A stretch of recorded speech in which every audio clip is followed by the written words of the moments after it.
सो अॼु को असांजो टॉपिक आहे थ्री डायमेंशनल सॉलिड्स या जंहिंखे असां ॿियो शॉर्ट फॉर्म में 3D बि चवंदा आहियूं। 3D फिगर्स या 3D सॉलिड्स छा थींदा आहिनि अचो त हुनखे सम्झूं था। चए थो दी फिगर्स हैव 3 डायमेंशन्स।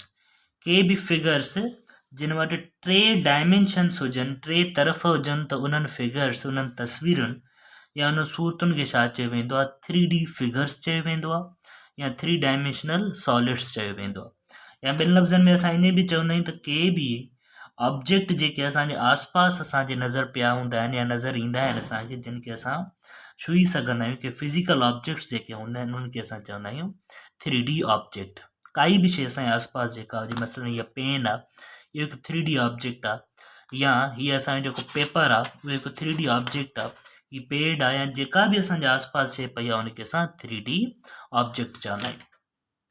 ऐं 3D ऑब्जेक्ट असां हुनखे छो था चऊं? 3D सॉलिड्स या 3D फिगर छो था चऊं? छो जो हिननि 3 डायमेंशन्स हूंदा आहिनि। उहे 3 डायमेंशन्स छा हूंदा आहिनि? असां वटि लेंथ हूंदी आहे हिकु डायमेंशन, विड्थ हूंदी आहे ॿियो डायमेंशन एंड हाइट हूंदी आहे टियों डायमेंशन। कंहिं बि शइ में अगरि सिर्फ़ु इहे 3 शयूं मौजूदु आहिनि, सिर्फ़ु अगरि इहे 3 शयूं मौजूदु आहिनि कंहिं बि शइ में, त उन शइ खे असां छा चवंदासीं? 3D सॉलिड या 3D ऑब्जेक्ट चवंदासीं। या उन खां अलावा चए थो these figures have vertices, faces and edges. उन खां पोइ अगरि कोई 3D ऑब्जेक्ट आहे, फर्ज़ कयो हीअ असां वटि हिकु 3D ऑब्जेक्ट आहे, छो जो हिन 3D ऑब्जेक्ट में लेंथ बि आहे, विड्थ बि आहे एंड ही हाइट बि आहे। अगरि हीअ ऑब्जेक्ट हीअं पियो हूंदो त हीअ हुनजी लेंथ थींदी, हीअ हुनजी विड्थ थींदी ऐं हीअ हुनजी हाइट थींदी। हीअ हुनजा छा आहिनि? ही टे यानी डायमेंशन। त हिन फिगर खे असां छा चवंदासीं? 3D फिगर या 3D ऑब्जेक्ट चवंदासीं। चए थो इन क़िस्म जे जेके ऑब्जेक्ट्स हूंदा आहिनि इन्हनि वटि ही शयूं मौजूदु हूंदियूं आहिनि। इन्हनि ऑब्जेक्ट्स वटि वर्टेक्सिस बि मौजूदु हूंदियूं आहिनि, इन्हनि ऑब्जेक्ट्स वटि फेसिस बि मौजूदु हूंदा आहिनि ऐं इन्हनि वटि एजिस बि मौजूदु हूंदियूं आहिनि। असां वटि चंद एग्ज़ाम्पल्स आहिनि, अचो त उन्हनि खे सम्झूं। असां मसइलो हिकु जेको नॉर्मली यूज़ थींदो आहे जॉमेट्री जे अंदरि, क्यूब थींदो आहे, क्यूबाइड थींदो आहे, स्पेयर थींदो आहे, सिलेंडर थींदो आहे एंड कोन थींदो आहे। इन्हनि सभिनी शयुनि वटि घटि या वधि या ज़ीरो क्वांटिटी में वर्टिक्सिस बि थींदियूं आहिनि, फेसिस बि थींदा आहिनि एंड एजिस बि थींदियूं आहिनि। फर्ज़ कयो अगरि हिन जी असां ॻाल्हि कयूं त हिनखे असां हिन हिकु हिसे खे असां फेस चवंदासीं, हीअ हिन जो ॿियो फेस, हीअ हिन जो टियों फेस, हीअ हिन जो चोथों, हीअ हुन जो 5th एंड हीअ हिन जो 6th फेस। यानी हीअ हिन में छा आहिनि? केतिरा टोटल 6 फेसिस आहिनि। उन खां अलावा बाद में वर्टेक्सिस छा खे चइबो आहे? वर्टेक्स ही आहे असांजी, जाते असांजी छा ठहंदी आहे? एंगल ठहंदी आहे, ही वर्टेक्स आहे। हिनखे चइबो आहे वर्टेक्स, जाते एंगल ठहंदी आहे या जाते ॿ लाइन्स इंटरसेक्ट थींदियूं आहिनि, हिननि शयुनि खे छा चइबो आहे? वर्टेक्सिस चइबो आहे। ही जेके शयूं आहिनि। उन खां बाद में ॿियो छा थो चए? एजिस। ही शयूं असांजूं एजिस तौरु काउंट कई वेंदियूं आहिनि। ही जेका वट आहे हुनजी, इहे असांजी छा आहिनि? एजिस आहिनि। त इहे प्रॉपर्टीज़ हूंदियूं आहिनि कंहिंजे अंदरि 3 डायमेंशनल ऑब्जेक्ट्स जे अंदरि। अचो त हुनखे सम्झूं त हिननि फिगर्स में इहे केतिरी क्वांटिटीज़ में थींदियूं आहिनि। अगरि क्यूब आहे त हुन वटि फेसिस केतिरा आहिनि या वर्टेक्सिस या एजिस केतिरियूं आहिनि, ईअं ई स्पेयर में केतिरा आहिनि, सिलेंडर में केतिरा आहिनि या कोन में केतिरियूं शयूं आहिनि। अचो त हुनखे असां सम्झूं था। सो अगरि असां ॻाल्हि कयूं हिकु 3D ऑब्जेक्ट क्यूब जी, त अचो त सम्झो त क्यूब छा थींदो आहे ऐं हुन में फेसिस, एजिस ऐं वर्टेक्सिस कीअं थींदियूं आहिनि। क्यूब छा आहे? चए थो it is a solid figure whose length, width and height are equal. काई बि सॉलिड फिगर हुजे जंहिंजी length, width and height measurement में सेम हुजे त उन फिगर खे छा चयो वेंदो आहे? क्यूब चयो वेंदो आहे। उन फिगर वटि जेके फेसिस हूंदा आहिनि 6 हूंदा आहिनि, एजिस जेके हूंदियूं आहिनि 12 हूंदियूं आहिनि एंड वर्टेक्सिस हुन में टोटल केतिरा हूंदा आहिनि? 8 हूंदा आहिनि। इन अगरि क्यूबाइड जी ॻाल्हि कयूं त क्यूबाइड छा हूंदो आहे? चए थो it is a solid figure whose length, width and height are not equal. काई बि सॉलिड फिगर हुजे जंहिंजी length, width and height measurement में सेम न हुजे त उन फिगर खे छा चयो वेंदो आहे? क्यूबाइड चयो वेंदो आहे। ऐं सेम तरह सां हुन वटि बि फेसिस 6 हूंदा आहिनि, एजिस 12 हूंदियूं आहिनि एंड वर्टेक्सिस हुन वटि टोटल 8 हूंदियूं आहिनि। इन सां ॿियो हूंदो आहे स्फेयर। स्फीयर हिकु क़िस्म जो बॉल हूंदो आहे, जीअं असां बॉल ॾिसंदा आहियूं, क्रिकेट बॉल हुजे या कोई बि बॉल हुजे, उनखे असां स्फीयर चई सघूं था ॿियनि लफ़्ज़नि में। जेको रियल लाइफ अगरि असां एग्ज़ाम्पल ॾियूं त हिकु बॉल खे स्फीयर चयो वेंदो आहे। चयो वेंदो आहे it is a solid figure with complete round surface. काई बि सॉलिड फिगर हुजे जंहिंजो जेको सरफेस हुजे उहो कंप्लीटली राउंड हुजे, प्लेन न हुजे, उहो सिधो, मतिलबु जीअं अगरि क्यूब या क्यूबाइड जी ॻाल्हि कयूं त बिल्कुलु बि प्लेन हूंदा आहिनि, सिधा सरफेस हूंदा आहिनि, पर स्फीयर में कोई सरफेस जेको हूंदो आहे सिधो न हूंदो, उहो राउंड हूंदो आहे। ऐं उन करे उन में न ई को फेस थींदो आहे, न ई उन में का एज हूंदी आहे, ऐं न ई उन में का वर्टेक्स हूंदी आहे। छो जो हर पासे ॾांहुं उहो सेम तरह जो नज़र ईंदो आहे असांखे। उन में काई बि वर्टेक्स, काई बि कुंड कोन थींदी आहे, काई बि उन में एज कोन थींदी आहे, ऐं कोई बि उन में फेस न थींदो। इन अगरि सिलेंडर जी ॻाल्हि कयूं त सिलेंडर छा आहे, चए थो it is a solid figure with two opposite circular faces and a curved surface. चए थो कोई बि सॉलिड फिगर हुजे जेके ॿिन्ही पासनि ॾांहुं अपोज़िट साइड ॾांहुं हिकु सर्कुलर फेस हुजे, ऐं ॿियो जेको हुजे उन जी राउंड कर्व्ड सरफेस हुजे, त उनखे चइबो वेंदो आहे सिलेंडर। ऐं हुन में ॿ सर्कुलर फेसिस हूंदा आहिनि, ॿ सर्कुलर एजिस हूंदियूं आहिनि, एंड उन में काई बि वर्टेक्स न हूंदी आहे। सर्कुलर एजिस जेको असांजो वर्टेक्स, असांजो सरकमफ्रेंस हूंदो आहे न सर्किल जो, सिलेंडर में उनखे सर्कुलर एज चवंदा आहियूं। ईअं ई अगरि असां कोन जी ॻाल्हि कयूं त कोन में छा थो चयो वञे, it is a solid figure with one circular face and a curved surface.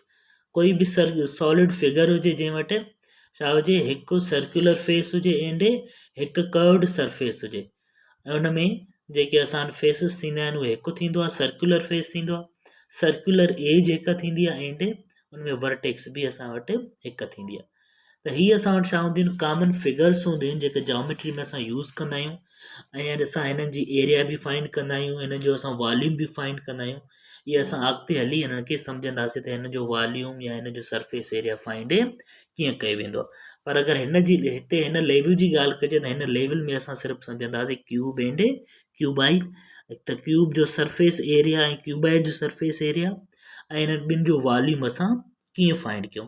अचो त हिन ॿिन्ही जे बारे में सम्झूं त हिन जो वॉल्यूम ऐं सरफेस एरिया फाइंड कीअं कयो वेंदो आहे। बाक़ी हिननि टिनि ऑब्जेक्ट जे बारे में असां नेक्स्ट टेबल में सम्झंदासीं।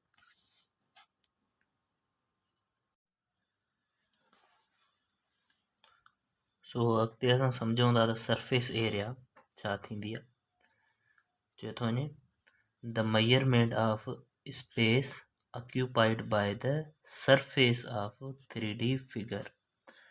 काई बि 3 डायमेंशनल फिगर हुजे, उन जो जेको सरफेस आहे उहो सरफेस केतिरी स्पेस थो ऑक्यूपाए करे, त उन स्पेस खे असां छा चवंदा आहियूं, सरफेस एरिया चवंदा आहियूं। फ़र्ज़ु कयो हीअ क़िस्म असां वटि क्यूब ठहियलु आहे, क्यूब हिकु 3 डायमेंशनल फिगर आहे, छो जो हिन वटि लेंथ बि आहे, विड्थ बि आहे, एंड हाइट बि आहे। त हिन जो जेको सरफेस आहे, हीअ जेको हिन जो सरफेस आहे, फ़र्ज़ु कयो हीअ मूं वटि हिकु क्यूब आहे, त हिन क्यूब जो जेको सरफेस आहे, इहो सरफेस केतिरी एरिया थो ऑक्यूपाए करे पंहिंजे हर हिकु पासे ॾांहुं, त उन एरिया खे असां छा चवंदा आहियूं, सरफेस एरिया चवंदा आहियूं। फ़र्ज़ु कयो, अच्छा उन खां अलावा चए थो त आल्सो मयर्ड इन स्क्वायर यूनिट्स। हीअ जेको सरफेस एरिया आहे उहो स्क्वायर यूनिट्स में मयर थींदो आहे। इन ई जीअं असां एरिया खे मयर कंदा आहियूं, एरिया असां सम्झी आहियूं त उहा कीअं मयर थींदी आहे, उन लेंथ खे विड्थ सां मल्टीप्लाई कबो आहे, उनखां पोइ जेको यूनिट रखिबो आहे छा रखिबो आहे, स्क्वायर रखिबो आहे, छो जो उन जे हर हिकु हिसे में असां स्क्वायर्स क्रिएट कंदा आहियूं सिंगल यूनिट जा। इन ई असां साॻी तरह सां हीअ जेको हिन जो सरफेस आहे उते असां ॻोल्हींदासीं त स्क्वायर्स केतिरा था ठहनि सिंगल यूनिट जा। त सरफेस एरिया इन ई ॻोल्हबी आहे जीअं असां काई एरिया ॻोल्हींदा आहियूं 2 डायमेंशनल फिगर जी। बसि हिते फ़र्क़ु इहो आहे त हीअ असां वटि छा हूंदो, 3 डायमेंशनल फिगर हूंदो, इन करे असां हुनखे चवंदासीं सरफेस एरिया। पोइ असां छा कंदासीं, तरीक़ेकार इहो हूंदो आहे त अगरि असां सरफेस एरिया कंहिं क्यूब जी था ॻोल्हियूं त असां छा कंदासीं, उन जे हर हिकु फेस जी एरिया ॻोल्हींदासीं, हिन फेस जी बि एरिया ॻोल्हींदासीं, हिन फेस जी बि एरिया ॻोल्हींदासीं, हिन फेस जी बि, हिन जेको बि हर पासे खां फेस आहे उन सभिनी जी एरिया फाइंड करे जॾहिं असां एड कंदासीं त असांखे छा मिलंदी, सरफेस एरिया ऑफ क्यूब मिली वेंदी। असां छा कंदासीं, फ़र्ज़ु कयो इन हिक साइड खे नालो था ॾियूं असां एल। एल माना लेंथ, ऐं हर हिकु साइड हिन जी सेम हूंदी, तंहिंजे करे हर पासे ॾांहुं छा हूंदो, एल हूंदो। तंहिंजे करे हिन जी हर हिकु मेजरमेंट, हर हिकु साइड जेका हूंदी आहे सेम हूंदी आहे, उनखे असां नालो बि सेम ॾींदासीं। पोइ एस ॾियूं एल ॾियूं, असां कोई बि ॾेई सघूं था, पर कॉमन जेको फार्मूलाज़ में यूज़ थींदो आहे उहो एल थींदो आहे असां वटि। त असां छा कंदासीं, फ़र्ज़ु कयो अगरि हिन जी हीअ एरिया था ॻोल्हियूं त एल खे एल सां मल्टीप्लाए कबो, ऐं अगरि असां सरफेस एरिया ऑफ क्यूब था ॻोल्हियूं त एल खे एल सां मल्टीप्लाए कबो,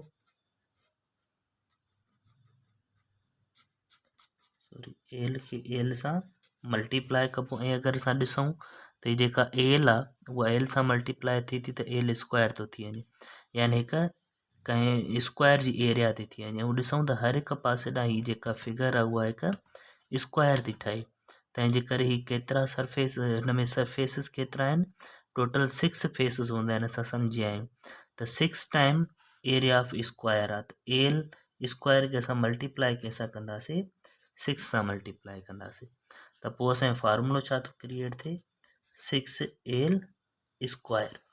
6l स्क्वायर असांजो छा आहे, फार्मूलो आहे कंहिंजो सरफेस एरिया ऑफ क्यूब जो। फ़र्ज़ु कयो असांखे चयो थो वञे त हिकु क्यूब मिलियल आहे जंहिंजी लेंथ असांखे मिलियल आहे 4 सेंटीमीटर्स। अगरि हिन लेंथ 4 सेंटीमीटर्स आहे त ॿुधायो त हीअ जेको क्यूब आहे हिन जी सरफेस एरिया छा थींदी। पोइ असां छा कंदासीं, असां चवंदासीं त जेका असांजी एल आहे उहा मिलियल आहे 4 सेंटीमीटर स्क्वायर, ॿुधायो त हिन जी जेका सरफेस एरिया है उहा छा थींदी। अगरि सरफेस एरिया ऑफ क्यूब जी ॻाल्हि कयूं त उनजो जेको फार्मूलो आहे असां छा कढियो आहे, 6l स्क्वायर फार्मूलो। एल छा मिलियल आहे असांखे 4, त 6 मल्टीप्लाए कंहिंसां थींदो 4 स्क्वायर सां, 4 × 4 मल्टीप्लाए थी वेंदो त थी वेंदो असांजो 16, ऐं 16 जॾहिं असां 6 सां मल्टीप्लाए कंदा त जवाबु छा ईंदो असां वटि 96, ऐं एरिया जो यूनिट छा हूंदो आहे, स्क्वायर सेंटीमीटर। त हीअ असां वटि छा आहे, सरफेस एरिया आहे कंहिंजी हिन क्यूब जी। असां हिन फार्मूले जी मदद सां कंहिं बि तरह जे क्यूब जी सरफेस एरिया फाइंड करे सघूं था, अगरि असांखे हुनजी लेंथ जी मेजरमेंट मिलियल हूंदी त।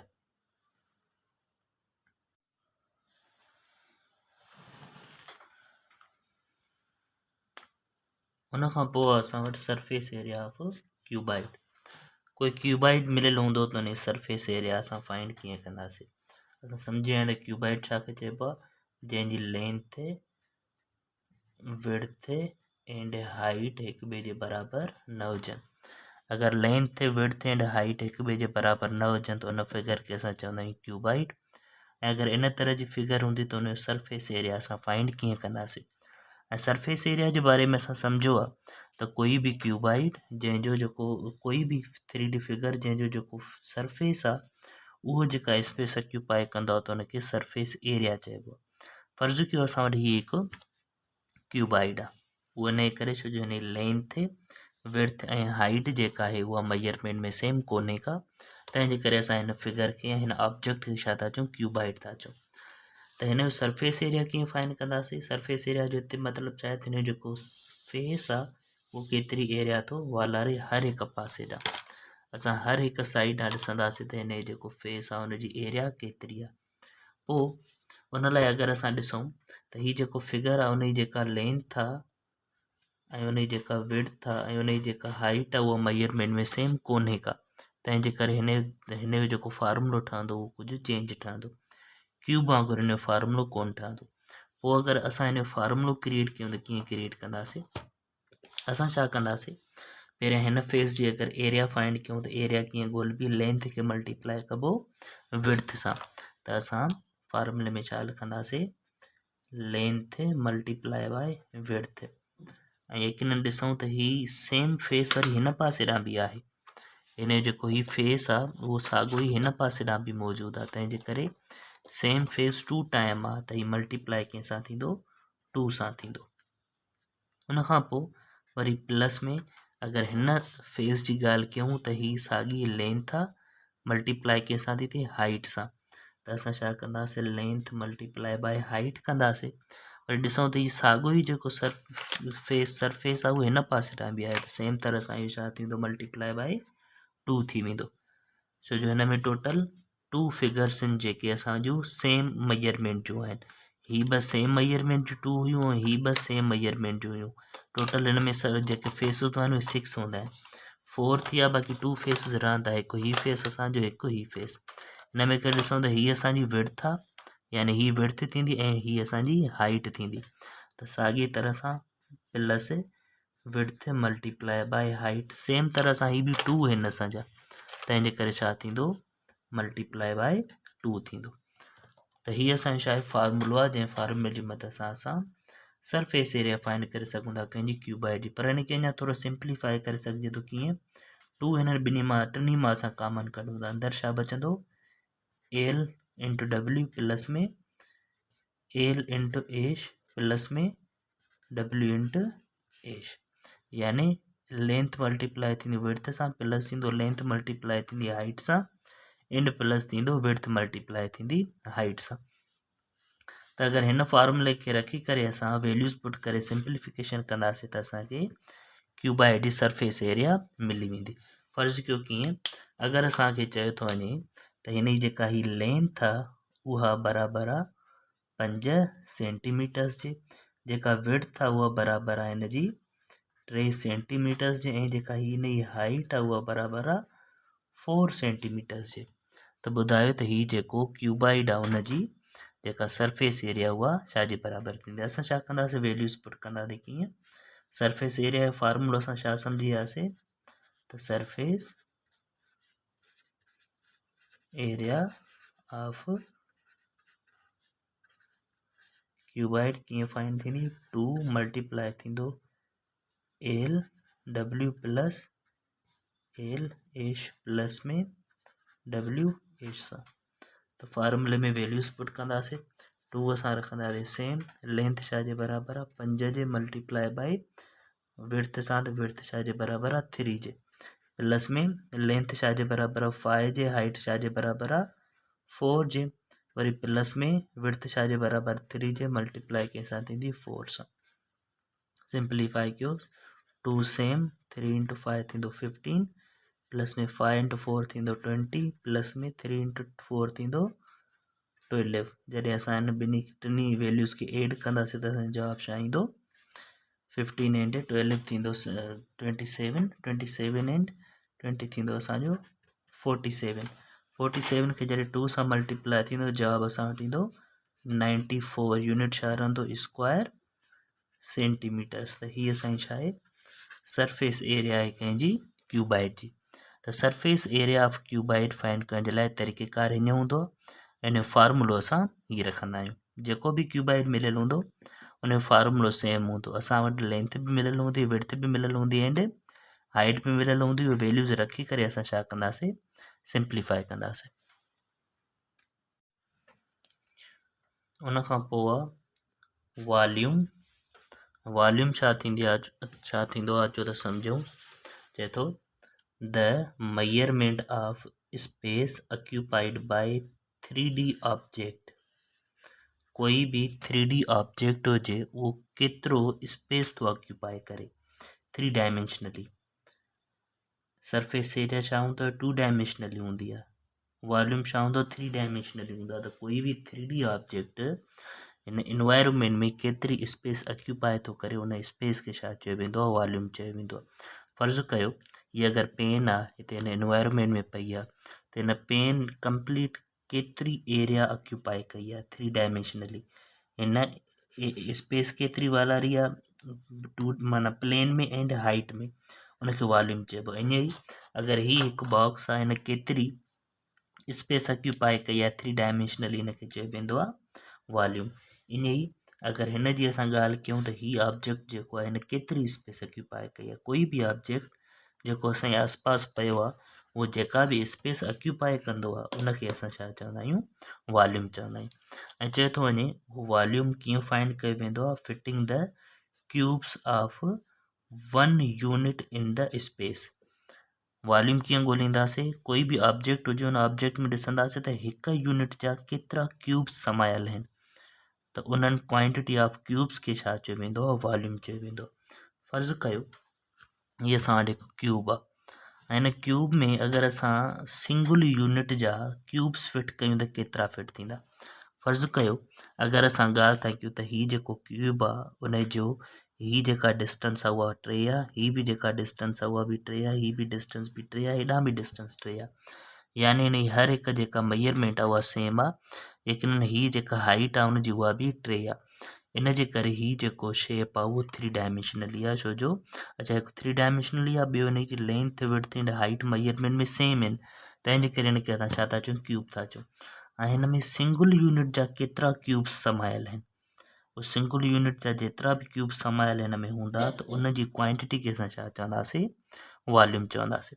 फ़र्ज़ु कयो अगरि मां हिन ऑब्जेक्ट खे ॾिसां त हीअ हिन में हिकु सिंगल क्यूब आहे, छो जो हिन जी हीअ यूनिट बि 1 आहे, हेॾां जी हीअ डिस्टेंस बि 1 आहे, हिन जी हाइट बि 1 आहे, त हीअ हिकु क्यूब, हीअ हुनजो ॿियो क्यूब, टियों क्यूब, हीअ टोटल हिन सिंगल पोर्शन में केतिरा क्यूब्स आहिनि, 9 क्यूब्स आहिनि। इन अगरि हेॾां हिन जी मेजरमेंट 3 आहे त हीअ हिकु, हीअ 2, हीअ 3, त हीअ हिकु 9, हीअ ॿियो 9, हीअ टियों 9, 3 दफ़ा 9 आहे त 3 इंटू 9 केतिरा था थियनि, 27 था थियनि। त हिन ऑब्जेक्ट में सिंगल यूनिट जा केतिरा क्यूब्स आहिनि, 27 क्यूब्स आहिनि, तंहिंजे करे हिन जो जेको वॉल्यूम थींदो छा थींदो, 27 हिन जो वॉल्यूम थींदो। त असां वॉल्यूम कीअं फाइंड कंदा आहियूं, सिंगल यूनिट जा क्यूब्स फिट कंदा आहियूं, उन ऑब्जेक्ट में उहे केतिरा फिट थींदा आहिनि, उन्हनि जे क्यूब्स जी क्वांटिटी खे छा चयो वेंदो आहे, वॉल्यूम चयो वेंदो आहे। ऐं ॾिसो फाइंड कीअं कंदासीं, फ़र्ज़ु कयो अगरि हिन जी डिस्टेंस 3 आहे, हिन जी बि डिस्टेंस 3 आहे, यानी हेॾां लेंथ बि 3 आहे, विड्थ बि 3 आहे, हेॾे हाइट बि 3 आहे, त हिन जी जेका टोटल मेजरमेंट उहा केतिरी हुई, क्यूब्स जी उहा टोटल क्वांटिटी 27 हुई।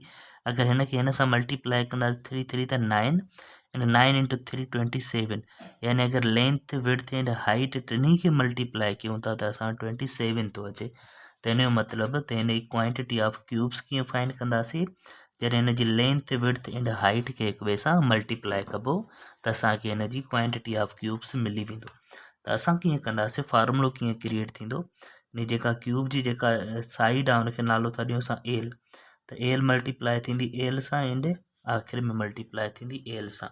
त वॉल्यूम ऑफ क्यूब कीअं ॻोल्हिबो, length multiply by length multiply by length, यानी कि असां छा था रखी सघूं, लेंथ पावर 3 बि रखी सघूं था, यानी जेका असांखे मेजरमेंट मिलियल हूंदी उनखे 3 टाइम असां मल्टीप्लाई कंदासीं पंहिंजो पाण सां।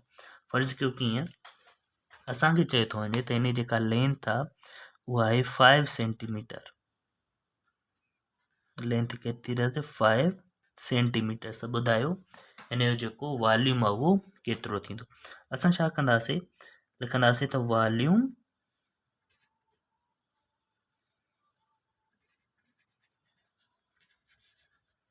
ऑफ क्यूब छा जे बराबरि आहे, एल पावर 3 जे बराबरि आहे। एल पावर 3 जे बराबरि आहे, असांजी एल केतिरी मिलियल आहे, 5 सेंटीमीटर्स मिलियल आहे, त असां छा रखंदासीं, 5 जे मथां पावर 3 रखंदासीं। जॾहिं 5 5 सां 3 दफ़ा मल्टीप्लाई थींदो त ॾिसो जवाबु छा थो अचे, 25 इंटू 5 थींदो 125। उनखां पोइ असां यूनिट छा रखंदासीं, क्यूबिक सेंटीमीटर, यानी ही जेको ऑब्जेक्ट आहे अगरि हिन जी लेंथ 5 आहे त हिन जो जेको टोटल हिन में जेके 1 यूनिट जा क्यूब्स पवंदा उहे केतिरा पवंदा, 125 क्यूब्स पवंदा, ऐं उहे क्यूब्स जो यूनिट छा हूंदो, सेंटीमीटर हूंदो। त तंहिंजे करे हिन जो असां हिन जो वॉल्यूम कीअं रखंदासीं, 125 क्यूबिक सेंटीमीटर्स। इन ई जीअं हिन जो असां छा पिया रखूं, 3 इंटू 3 9, 9 इंटू 3 थींदो 27, यानी हिन जो जेको वॉल्यूम आहे उहो केतिरो आहे, 27 क्यूबिक सेंटीमीटर सां या मीटर सां या कुझु बि इहो थी सघे थो। त हिन तरीक़े जी मदद सां असां कंहिं बि क्यूब जो वॉल्यूम फाइंड करे सघूं था। इन ई अगरि असांखे क्यूबाइड जो वॉल्यूम असांखां पुछा कयो वञे त उहो असां फाइंड कीअं कंदासीं, सेम तरीक़ो असां वटि हूंदो। असां छा कंदासीं, हिन क्यूबाइड में ॾिसंदासीं, फॉर एग्ज़ाम्पल ही क़िस्म जो क्यूबाइड आहे त हिन में ॾिसंदासीं केतिरा सिंगल यूनिट जा क्यूब्स था पवनि, त पोइ असां साॻी तरह सां फार्मूलो सेम ई रहंदो। अगरि असांखे चयो थो वञे त हीअ हुनजी लेंथ आहे, हीअ हुनजी हाइट आहे, हीअ हुनजी विड्थ आहे, त ॿुधायो त हिन जो वॉल्यूम ऑफ क्यूब कीअं ॻोल्हींदासीं। त फार्मूलो कीअं ठहंदो, वॉल्यूम ऑफ क्यूबाइड जो फार्मूलो कीअं थींदो, लेंथ खे मल्टीप्लाई कबो विड्थ सां मल्टीप्लाई थींदो हाइट सां। ऐं अगरि असांखे चयो थो वञे त हिन जी जेका लेंथ आहे उहा आहे 5 सेंटीमीटर, विड्थ आहे हिन जी 3 सेंटीमीटर एंड हाइट आहे हिन जी 4 सेंटीमीटर। ॿुधायो त हिन जो वॉल्यूम केतिरो थींदो। पोइ असां छा कंदासीं, लेंथ जी जाइ ते लेंथ जो वैल्यू, विड्थ जी जाइ ते विड्थ जो वैल्यू जेको केतिरो आहे 3 आहे, एंड हाइट जी जाइ ते 4 रखंदासीं असां। उन खां बाद में जॾहिं असां मल्टीप्लाई कंदा जवाबु छा ईंदो, 3 × 5 15, 15 × 4 जवाबु ईंदो असां वटि 60। त 60 क्यूबिक सेंटीमीटर, 60 क्यूबिक सेंटीमीटर असांजो छा आहे, वॉल्यूम ऑफ क्यूबाइड आहे। त हिन फार्मूले जी मदद सां असां कंहिं बि क्यूबाइड जो वॉल्यूम फाइंड करे सघूं था। अगरि असांखे लेंथ बि मिलियल आहे, हाइट बि मिलियल आहे, एंड विड्थ बि मिलियल आहे।